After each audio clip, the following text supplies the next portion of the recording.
Shalom, shalom à vous tous, au nom précieux de notre Seigneur et Sauveur Jésus-Christ, à lui seul soit la gloire au siècle des siècles.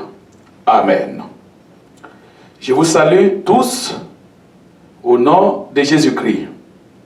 Honorables auditeurs de la radio La Voix Sainte, soyez tous bénis au nom de Jésus. Je salue tout le corps de Christ en Côte d'Ivoire, tous les enfants de Dieu, tous ceux qui travaillent pour la propagation de l'évangile de Jésus-Christ, seule source de délivrance et de restauration des nations. Que Dieu soit avec vous et qu'il bénisse votre ministère. Merci à vous, chers frères et sœurs, vous qui travaillez dans cette radio évangélique, une radio à la très bonne réputation. Que Dieu bénisse votre vie au nom de Jésus. Vendredi passé, nous avons débuté donc une certaine série d'enseignements sur les fins des temps. Aujourd'hui, étant la deuxième contribution, nous allons donc continuer avec notre thème des fins des temps. Donc, nous avons dit que l'eschatologie chrétienne est l'étude des fins des temps. Mais avant d'entrer dans la thématique d'aujourd'hui, permettez-moi de faire une courte prière et de confier ce moment à notre Dieu, à Jésus-Christ, notre Seigneur. Seigneur Dieu Tout-Puissant, nous bénissons ton nom ce jour. Merci pour ton peuple, le troupeau de ton pâturage. Merci pour tous tes enfants. Alors que nous sommes réunis pour écouter ta parole, daigne nous parler comme un père qui parle à ses enfants. Daigne instruire le monde sur les choses à venir. Que je ne sois qu'un instrument simple dans tes mains. Que je ne sois qu'un canal pour instruire les enfants de Dieu de ta part. Bénis ta parole donc, au nom de Jésus. Amen. Bien-aimés, l'eschatologie chrétienne est une composante de la théologie chrétienne qui étudie les croyances religieuses concernant les fins des temps. Le vendredi passé, nous avons abordé la thématique des dispensations qui nous aident à mieux comprendre et à situer les événements qui surviennent à notre temps. La sixième dispensation que nous étudions maintenant et dans laquelle nous vivons nous-mêmes renferme beaucoup d'événements et beaucoup de mystères. Le Saint-Esprit nous aidera à comprendre quelques-uns de ces mystères, car nous ne connaissons qu'en partie. Nous sommes donc dans la sixième dispensation. C'est la dispensation de la grâce. Dans Jean chapitre 1, verset 17, il est écrit « La loi a été donnée par Moïse. » Et nous avons dit qu'il y a au total 613 lois et commandements. La loi a été donnée par Moïse pour réglementer la conduite des hommes en son temps. Mais il s'est trouvé que les hommes n'ont pas pu observer toute la loi. Donc, nous reprenons. La loi a été donnée par Moïse. La grâce et la vérité sont venues par Jésus-Christ, notre Seigneur. Amen. La dispensation de la grâce part de la crucifixion de Jésus-Christ jusqu'à l'enlèvement de l'Église. Dans les temps anciens, Dieu a choisi et il a marché avec un peuple. C'était le peuple d'Israël. Dieu les a choisis pour qu'ils soient une nation sainte, un peuple serviteur, serviteur de Dieu. C'est pour cela que quand Dieu envoie Moïse pour demander à Pharaon de libérer son peuple, il présente Israël devant Pharaon comme étant son premier-né. Le premier-né, c'est dans l'ordre du service. Donc Israël est le premier-né, dans l'ordre du service. Dans Deutéronome chapitre 7, verset 6, il est dit, « Car tu es un peuple saint pour l'Éternel. » Donc Dieu dit à Israël, « Car tu es un peuple saint pour l'Éternel ton Dieu. » L'Éternel ton Dieu t'a choisi pour que tu fusses un peuple qui lui appartient entre tous les peuples qui sont sur la face de la terre. Donc une grâce a été accordée à Israël de par leur ancêtre Abraham. Dieu choisit ce peuple pour qu'il soit un peuple mis à part. Dieu les a donc sanctifiés, il les a mis à part pour qu'ils soient un peuple de sacrificateurs. Dieu leur donna donc les lois et des commandements pour leur perfection. La loi était pour la perfection de ce peuple de serviteurs. Mais les enfants d'Israël avaient deux problèmes. Ils avaient deux problèmes. Le premier problème des enfants d'Israël, c'est qu'ils avaient la loi de Dieu, mais ils étaient incapables de mettre cette loi en pratique. Pourquoi? Parce qu'ils sont nés d'Adam. C'est-à-dire qu'ils ont hérité de la nature adamique. Cette nature a été vendue au péché et elle subit les conséquences du péché. Et tous les hommes ont d'ailleurs ce problème à la naissance. Car en chaque être humain, né d'un homme et d'une femme, nous avons tous les gènes d'Adam en chacun d'entre nous. Car nous avons tous le sang d'Adam. Ce qui fait de nous, depuis notre naissance, des pécheurs. Donc personne ne peut dire que lui, il est sans péché. Si tu es né d'un homme et d'une femme, donc tu es né de la nature, tu as hérité de la nature d'Adam. Donc tu es pécheur. C'est-à-dire quoi? Tu es fils d'Adam. Tu es né hors du jardin. Tous les hommes sont nés hors du jardin, donc nés hors de la présence de Dieu. Ce qui fait de tous les humains des pécheurs. C'est pour ça que dans Romains 3, verset 23, il est dit, car tous ont péché et tous sont privés de la gloire de Dieu. Donc, tous les humains ont en eux le péché de par notre nature adamique. C'était le premier problème d'Israël. Le deuxième problème d'Israël se trouve dans leur très longue cohabitation avec les Égyptiens. Ce peuple est resté en Égypte plus de 400 ans. Quand Dieu les délivre de la servitude en Égypte, pour faire marche avec eux dans le désert afin de les établir dans la terre promise, Israël a un problème réel. Certes, ils ne sont plus en Égypte, mais ils ont transporté l'Égypte dans leur caractère. Ils étaient égyptiens de par leur réaction. Ils étaient égyptiens de par leur caractère. Quoi qu'ils étaient sortis de ce peuple, mais ils n'avaient pas changé de caractère ni de tempérament. C'est aussi le problème de plusieurs chrétiens. Ainsi, l'on peut quitter le monde et vivre le monde dans l'église. On peut quitter le monde et vivre le monde dans l'église. Ce problème va rattraper Israël dans son expérience avec Dieu. Dans 1 Samuel chapitre 8, à partir du premier verset, voilà, dans leur expérimentation de la communion avec Dieu, voici une erreur fondamentale que ce peuple va faire.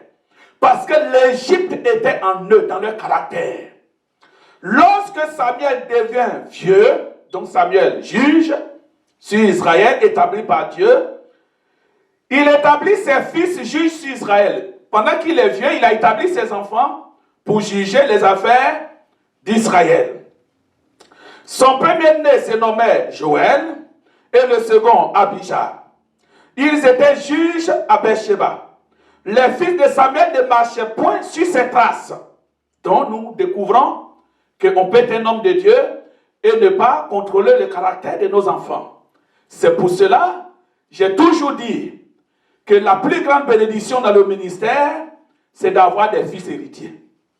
C'est d'avoir des enfants qui suivent les traces de leur père. C'est d'avoir des enfants loyaux qui gardent la vision et qui la défendent jusqu'à la fin. C'est encore là un don de Dieu. Les enfants de Samuel ne suivaient pas les traces de leur père. Ils se livraient à la cupidité, recevaient des présents et violaient la justice. Alors, devant une telle réaction de la part des enfants de Samuel qui devaient être le modèle, qu'est-ce que les anciens d'Israël vont faire? Tous les anciens d'Israël s'assemblaient et vinrent auprès de Samuel à Rama. Il lui dit, voici, tu es vieux. C'est un constat. Tu es vieux. C'est une réalité. Mais quand l'homme de Dieu est vieux, est-ce qu'une vision vieillit? N'est-ce pas Dieu qui établit? Quand il y a les crises, comment nous réagissons? C'est de tout cela qu'il est bon d'en parler pour que le peuple de Dieu soit guéri de certaines maladies. Alors, il lui dit, tu es vieux, et tes filles ne marchent point sur tes traces. Maintenant, établis sur nous un roi pour nous juger, comme il y en a chez toutes les nations. Voici le mot est sorti. Établis sur nous un roi comme les autres nations. Alors que jusque-là, Israël n'était pas encore entré dans la royauté. Pourquoi? Parce que l'Éternel était leur roi. Mais voyant la manière dont les choses sont administrées dans les autres nations, Israël veut ressembler aux autres nations. Samuel vit avec déplaisir qui disait, donne-nous un roi pour nous juger. Et Samuel pria l'Éternel. L'Éternel dit à Samuel, écoute la voix du peuple dans tout ce qu'il te dira, car ce n'est pas toi qui les rejettes, c'est moi qui les rejette afin que je ne règne plus sur eux.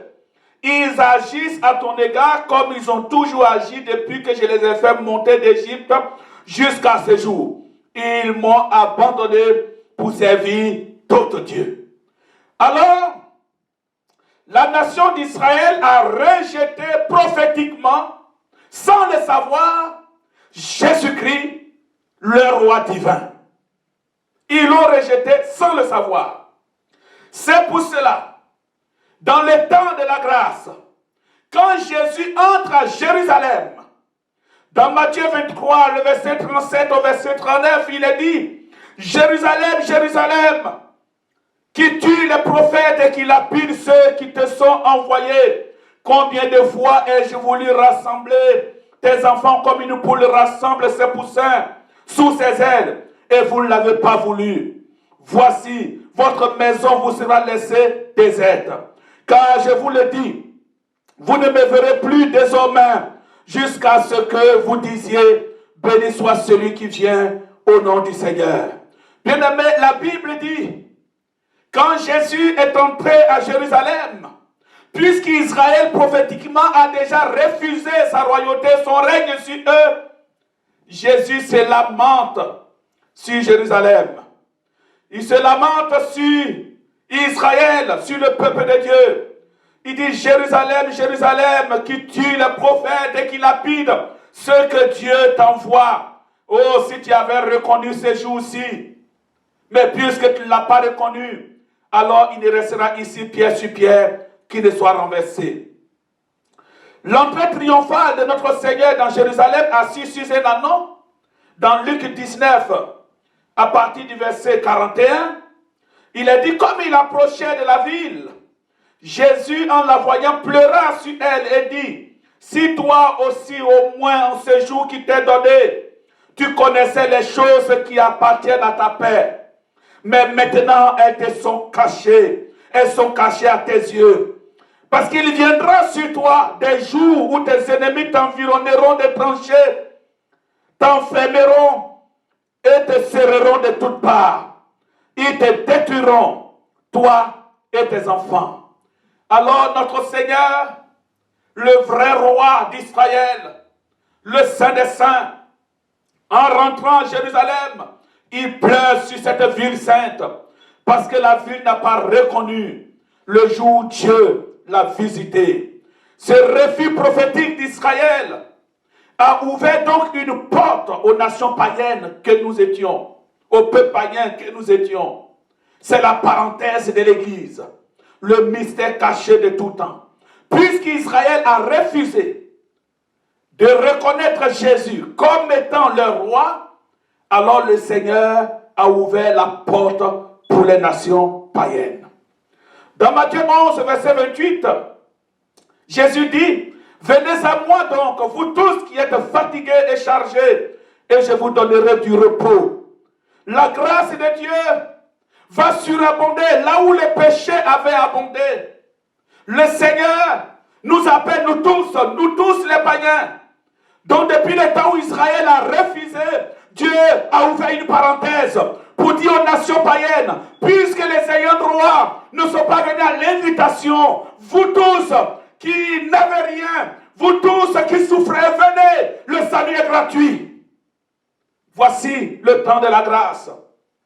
C'est le temps de la grâce. C'est la parenthèse pour nous les païens. C'est le temps où nous, qui étions jadis étrangers aux choses de Dieu, nous devenons maintenant enfants de Dieu, simplement en recevant Jésus-Christ comme notre Sauveur et notre Seigneur personnel. Mais après ce temps de la grâce, bien aimé, après ce temps de la grâce, qu'est-ce qui va se passer? Israël va retrouver son Seigneur. C'est-à-dire que l'alliance de Dieu sera reconnue, Dieu se rappellera de son peuple et Israël va se tourner vers le Seigneur. C'est pour cela que Jésus dit, si tu avais au moins reconnu ce jour qu'il t'est donné, ce jour que Dieu te donne pour ta paix, Israël sera combattu dans les temps futurs. Israël va connaître des temps difficiles, des temps cruels. Les nations vont s'élever contre Israël. Alors Israël va crier à Dieu pour dire, mais où se trouve le Messie qui nous a été promis? C'est de cela que Jésus parle. C'est de cela qu'il parle dans Luc chapitre 19. C'est de cela qu'il parle dans Matthieu chapitre 23. Si au moins ce jour tu avais reconnu ta paix, ce jour qui t'est donné, mais tes yeux ont été aveuglés pour ne pas reconnaître ton Seigneur. Israël qui tue les prophètes. Alors ce temps-là, quand le temps de la grâce va terminer, Israël sera envahi par les nations païennes, par Gog et Magog. Et l'Éternel se souviendra de son alliance. Et Jésus viendra comme étant le sauveur, le libérateur du peuple de Dieu. Et tout œil le verra, même ceux qui l'ont cloué. Israël le verra, les nations le verront, même ceux qui l'ont cloué. Et Israël reviendra dans l'alliance de son Dieu. C'est pour cela, dans ce temps de parenthèse, qui est le temps de la grâce, pour nous, les païens, faisons tous nos efforts pour mériter cet amour de Dieu. Faisons tout notre effort pour glorifier le Seigneur pour ce temps qui nous est donné. Faisons tout notre effort pour agir selon la dimension de l'amour de Dieu manifesté pour nous. Nous qui étions étrangers, maintenant nous sommes des fils d'adoption en Jésus-Christ. Nous sommes héritiers des promesses de Dieu. Que le Seigneur soit béni. La dispensation de la grâce, donc, est un temps de patience divine. Donc, dans cette dispensation, appelée dispensation de la grâce, qui est la 6e, c'est une dispensation où Dieu use de patience envers les hommes. Dieu est patient. Dans 2 Pierre 3, verset 9, il est dit, le Seigneur ne tarde pas dans l'accomplissement de la promesse. Si la promesse tarde à se réaliser, ce n'est pas parce que Dieu n'est pas capable de le faire. Comme quelques-uns le croient. Mais Dieu use de patience envers vous, envers nous tous, afin qu'aucun ne périsse, mais voulant que tous arrivent à la repentance. Donc Dieu est patient dans l'accomplissement de sa promesse. De quelle promesse s'agit-elle? Il s'agit de la promesse de son retour, la promesse de la restauration de son peuple. Si Dieu tarde, c'est parce qu'il use de patience envers nous tous. Parce que Dieu ne veut pas que les hommes périssent. Dieu veut que tous parviennent au salut en Jésus-Christ. Dans cette dispensation, Dieu ne punit pas le monde comme autrefois. Donc, dans cette dispensation de la grâce, Dieu ne punit plus comme autrefois. Mais il exhorte tous les hommes à venir à Jésus-Christ pour échapper au châtiment futur. Donc Dieu s'est fixé un temps. Après la dispensation de la grâce, nous allons entrer dans la dispensation des tribulations et des jugements de Dieu. Dans ce temps de jugement de Dieu, Dieu va exercer un certain nombre de jugements sur la terre. Mais dans la dispensation de la grâce, Dieu ne punit pas le monde comme autrefois. Il use de patience parce qu'il est assis sur le trône de la grâce. C'est pourquoi il est bon maintenant, il est bon en ce temps qui nous est donné, pour échapper à ce châtiment futur, de rechercher le Seigneur Jésus-Christ, de lui donner son cœur, afin d'échapper à ce temps difficile et cruel qui arriveront quand les temps de jugement de Dieu vont s'exercer sur la terre. Dans 2 Pierre chapitre 2, à partir du premier verset, il est dit: il y a eu parmi le peuple de faux prophètes, et il en aura même parmi vous de faux docteurs. Donc Dieu nous avertit qu'il aura de faux prophètes, il aura aussi de faux docteurs, c'est-à-dire de faux enseignants, qui introduisent sournoisement des sectes pernicieuses et qui, reniant le maître qui les a rachetés, attireront sur eux une ruine soudaine. Plusieurs les suivront dans leur dérèglement et dans la voie de la calomnie de la vérité. Par cupidité, ils exploiteront au moyen des paroles trompeuses, eux que menace depuis longtemps la condamnation et dont la ruine ne sommeille point. Il est bon que nous allons, de savoir que nous allons connaître des temps de crise. Car si Dieu n'a pas épargné les anges, donc il explique, si Dieu, dans ce temps de patience, si Dieu ne punit pas, ça ne veut pas dire que ton acte ne mérite pas un jugement. Ton acte le mérite bien. Tout ce qui se passe dans notre monde aujourd'hui mérite un jugement. Mais dans le temps de la grâce, ce n'est pas le temps du jugement. C'est le temps de la patience.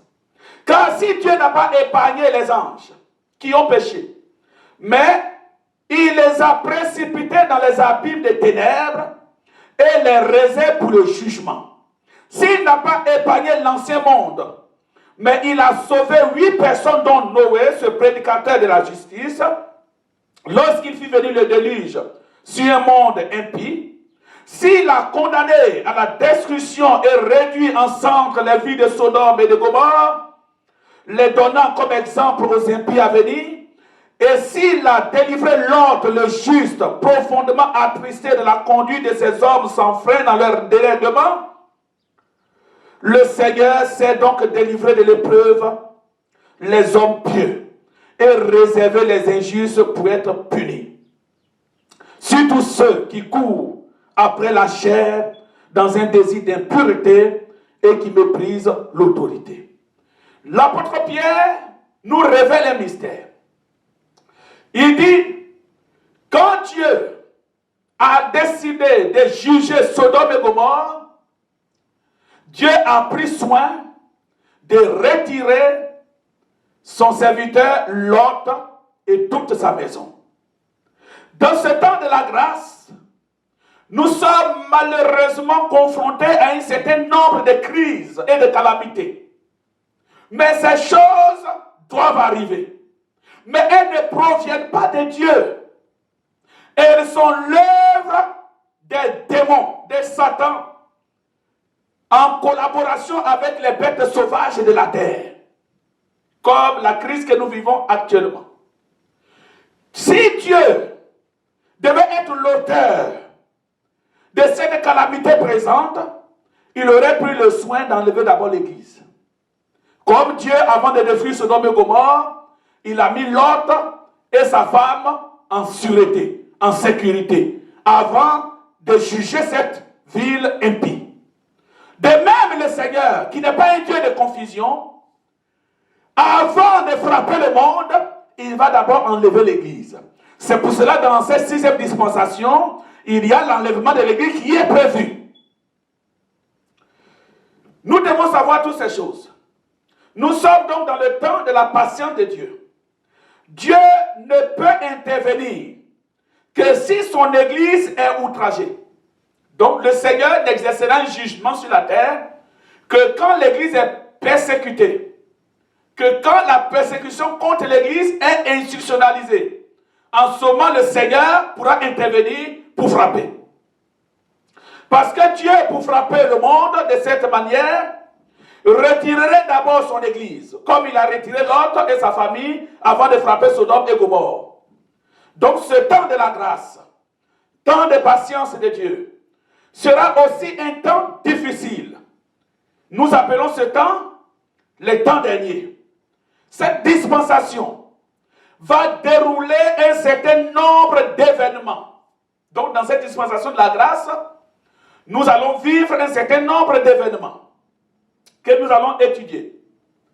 La première chose que nous allons vivre dans cette dispensation, c'est d'abord la corruption du genre humain.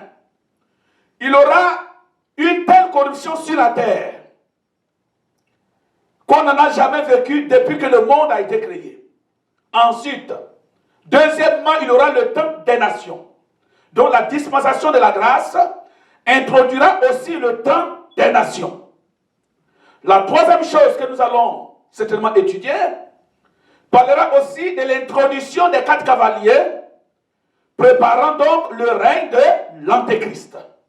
Donc l'Antéchrist viendra. Pourquoi on dit l'Antéchrist? Parce qu'il vient avant Jésus-Christ.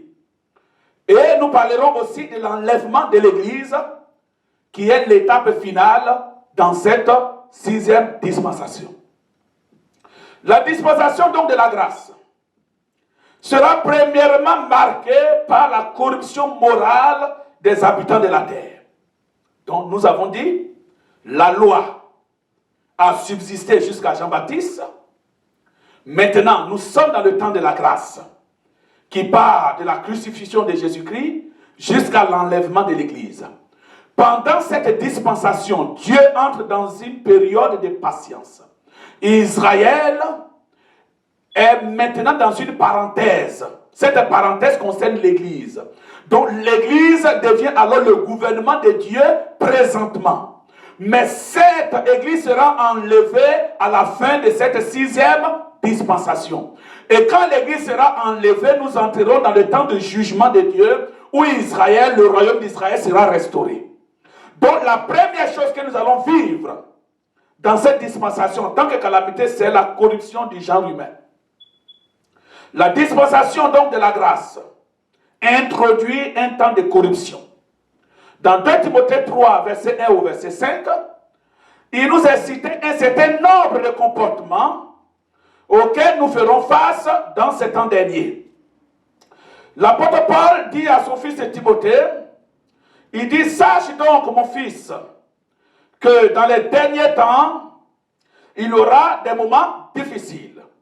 Car les hommes seront égoïstes, amis de l'argent, fanfarons, hautains, blasphémateurs, rebelles à leurs parents, ingrats, irréligieux, insensibles, cruels, calomniateurs, intempérants, déloyaux, irréligieux, emportés, traîtres, ennemis des gens de bien, enflés d'orgueil, aimant le plaisir plus que Dieu, ayant l'apparence de la piété, mais régnant ce qui en fait la force. Et au verset, à la fin de ce verset, il dit, éloigne-toi de ces hommes-là. L'apôtre Paul nous instruit que dans ces temps derniers, il y aura 666 péchés. C'est-à-dire 3 groupes de 6 péchés qui vont traduire le comportement humain dans ces temps derniers. Les hommes seront insensibles et déloyaux, traîtres, rebelles à leurs parents. Tous les hommes, la plupart des hommes de ce temps, feront tout pour les intérêts, même s'il faut tuer pour prospérer. Ils en sont prêts. L'apôtre Paul ne nous demande pas d'évangéliser cette catégorie de personnes, mais il dit éloigne-toi d'eux. Il nous demande de nous éloigner de cette catégorie de personnes. Parce que ce sont des gens qui ne sont plus des humains, mais ils sont devenus des animaux, ils sont devenus des bêtes sauvages. Paul nous met en garde contre ce comportement de ces temps derniers. Et il dit, ce comportement exprime la marque de la flétrissure. La foi chrétienne réprouve ceux qui agissent ainsi. Quand tu as ces 3 groupes de péchés, la foi chrétienne te réprouve. Et il dit de même que Danès et Jambres s'opposaient à Moïse, cette catégorie de personnes s'opposeront à la vérité. Et l'apôtre Jean dit que ce sont des antéchrists. Il dit, vous avez appris qu'un antéchrist viendra dans le monde. Maintenant, je vous avertis que plusieurs antéchrists sont dans le monde. Il dit, ils sont sortis des nôtres, mais ils n'étaient pas des nôtres. Ils sont sortis de notre nombre, ils sont sortis de notre famille, mais ils n'appartenaient pas à notre famille. Ce caractère réprouvé sera inspiré par Satan dans le but de créer des hommes nouveaux. Donc, en voyant la liste de tous ces péchés, Satan crée à partir de ce caractère qu'il inspire aux hommes, il crée des hommes nouveaux qui n'ont rien à voir avec l'homme créé selon l'image et la ressemblance de Dieu. C'est dans le but de créer donc des êtres nouveaux. Ils vont emprunter ce caractère d'animaux. Ils seront bouchés dans leur entendement spirituel pour ne pas accepter l'évangile du salut. Cette catégorie de personnes sont donc les géants des derniers temps. Ils seront très doués, ingénieux au mal, très intelligents. Donc le climat spirituel est devenu lourd et difficile. Donc ils vont rendre le climat spirituel lourd et difficile. Dans ces temps derniers, le climat spirituel est devenu lourd. Même l'Église a des problèmes pour garder la vérité. Le climat est devenu donc lourd. Ecclésiaste, par Salomon, nous dit, dans le chapitre 9, verset 14, il compare notre monde à une toute petite ville, avec peu d'hommes en son sein. Et il nous fait une révélation. Il dit, un roi fort marcha contre cette ville et l'investit. Et quand il a investi la ville, il a bâti autour de cette ville des grands forts.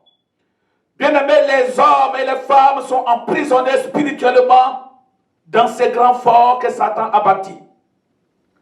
Nous sommes prisonniers de nos ambitions, prisonniers de nos caractères, prisonniers de la religion. C'est pour cela que Jésus dit aux pharisiens, si donc le Fils vous affranchit, vous serez réellement libre. La vraie liberté ne se trouve qu'en Jésus-Christ. Le Seigneur Jésus utilise le mot réellement libre parce qu'il sait que sur la terre, sans Jésus-Christ, nous ne sommes pas libres. Il n'y a que Jésus qui donne la vraie liberté. Beaucoup de prisonniers sont en train de se promener dans cette petite ville qui est la planète monde, qui est notre monde. Les gens pensent qu'ils sont libres, mais ils sont prisonniers. Ils sont liés par la haine. Ils sont liés par la jalousie. Ils sont prisonniers de la sorcellerie, prisonniers du mal, prisonniers du péché. Et ils disent qu'ils sont libres. Si donc le Fils vous affranchit, c'est alors que vous serez réellement libres. La vraie liberté, c'est en Jésus-Christ. C'est le premier signe des fins des temps. Ce premier signe, c'est la corruption du genre humain. Le monde va devenir de plus en plus difficile. Les hommes vont abandonner le caractère religieux, le caractère chrétien, pour emprunter des caractères d'animaux. Et le monde deviendra difficile à vivre. L'égoïsme, le désir de ne pas partager, le désir de gouverner, de diriger, le désir de dominer les autres va habiter les hommes de ce temps dernier. C'est pour cela que notre Seigneur Jésus-Christ déclare: mais quand le Fils de l'homme viendra, trouvera-t-il la foi sur la terre? Devant un tel climat, devant une telle situation de méchanceté, de cruauté humaine, même la foi des chrétiens, pour plusieurs, se refroidira. La foi se refroidira dans beaucoup de milieux chrétiens. Les enfants de Dieu se poseront la question: pourquoi devrais-je craindre Dieu si c'est pour souffrir? Comme le dit le psaume 73, le psaume d'Asaph. Plusieurs alors succomberont. Beaucoup abandonneront la foi pour s'attacher à des esprits séducteurs. Beaucoup abandonneront la foi pour s'attacher à des doctrines de démons. Parce que marcher avec Dieu, c'est accepter de souffrir. Et beaucoup ne sont pas prêts à payer ce prix. C'est les vrais enfants de Dieu qui seront persécutés.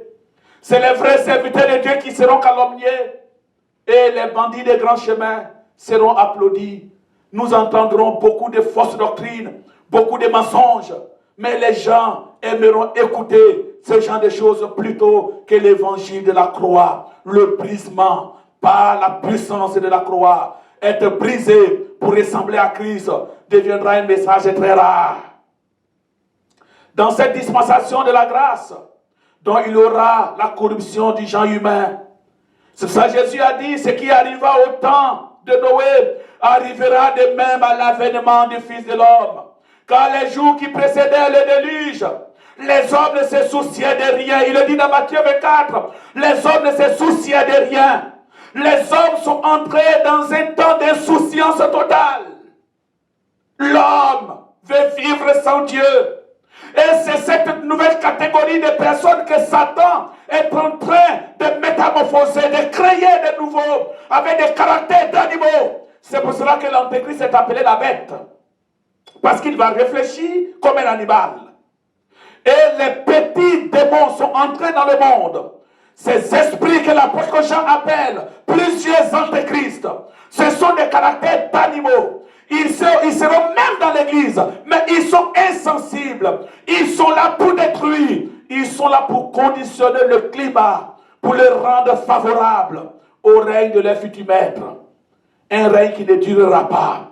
C'est pour cela que je veux t'exhorter à l'instant, toi qui entends ce message, ce premier signe de fin des temps, ce premier signe du temps de la grâce, le temps de la grâce qui marque aussi le début des fins des temps.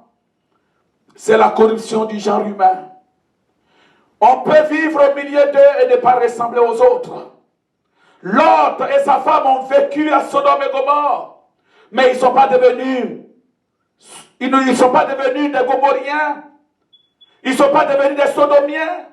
Ils sont restés tels qu'ils étaient. On peut vivre dans un monde corrompu sans être corrompu. On peut vivre en Israël sans être juif. On peut vivre aux États-Unis sans être américain. Nous sommes dans le monde, mais nous n'appartenons pas au monde. Jésus est parti dans Jean chapitre 14. Il dit: je m'en vais, mais je vais vous préparer une place. Car il y a plusieurs demeures dans la maison de mon Père. Nous sommes ici en pèlerinage. D'où le psalmiste dit dans le psaume 119: je suis étranger sur la terre. Ne me cache pas tes commandements. Oui, bien-aimés, nous sommes étrangers sur la terre. Dans cette dispensation de la grâce, le temps de la parenthèse de l'Église, fais tout ton possible pour saisir le Seigneur. Fais tout ton possible pour garder la foi, pour garder la parole de la persévérance en Christ. Ne pas être corrompu comme les gens d'aujourd'hui. Ne laisse pas Satan te métamorphoser, te donner un autre caractère animal, pour t'éloigner de l'image de Dieu qui t'a été donnée à ta naissance.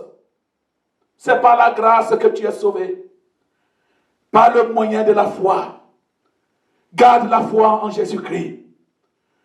Ne sois pas corrompu.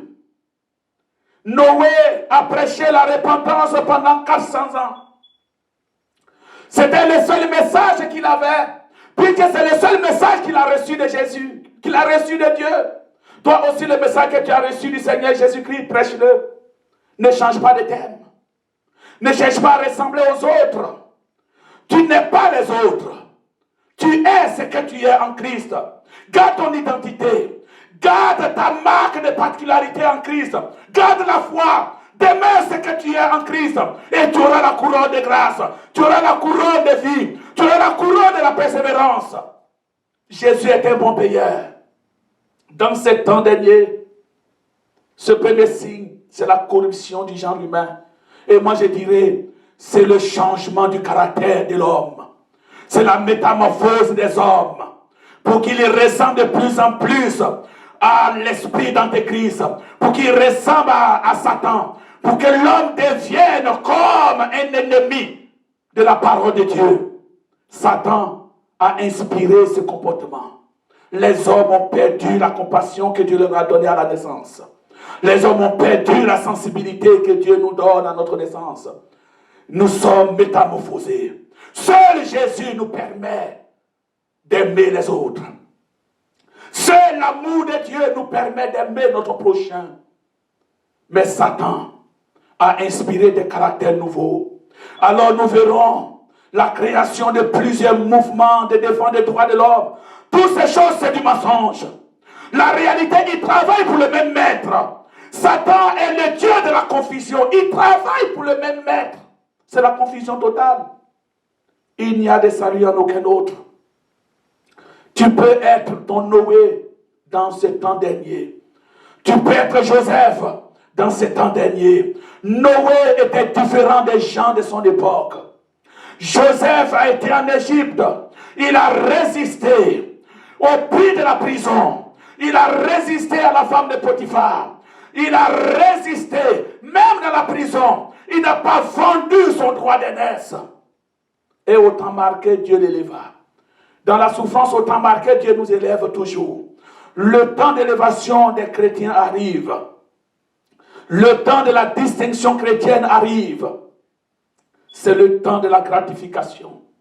Mais il faut garder la foi. Ne suis pas ce premier signe, qui est un signe des fins des temps. Ce que nous vivons aujourd'hui comme calamité est la marque, la manifestation de l'esprit d'Antéchrist pour conditionner les consciences humaines, pour les amener au fur et à mesure à accepter que l'humanité a besoin d'un grand leader. Sans Jésus-Christ, il n'y a pas de salut. L'humanité aura son leader, l'Antéchrist, mais les chrétiens ont leur sauveur qui viendra les chercher. Que Dieu te bénisse. Que la grâce de Dieu soit avec toi. Que la paix de Dieu, qui surpasse toute intelligence, garde ton cœur et tes pensées en Jésus-Christ. Mais sache une chose, garde la foi. Sache que dans les derniers temps, il y aura des temps difficiles. On n'a pas dit qu'il y aura des temps faciles. Paul dit qu'il y aura des temps difficiles. 2 Timothée 3, verset 1 au verset 5. Il faut l'étudier. Il faut t'accrocher aux promesses de Dieu. Ton Dieu ne peut pas faillir. Il t'a fait 3 promesses. Ces promesses ne changeront pas. La première promesse, c'est la promesse de la vie éternelle. Il faut la garder. C'est la promesse inébranlable. Il faut la garder.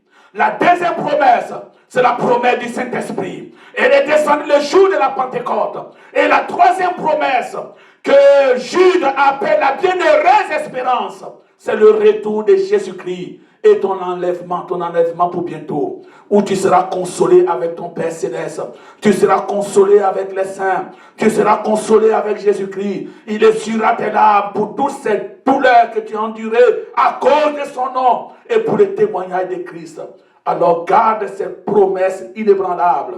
Sois ferme dans ton espérance en Christ.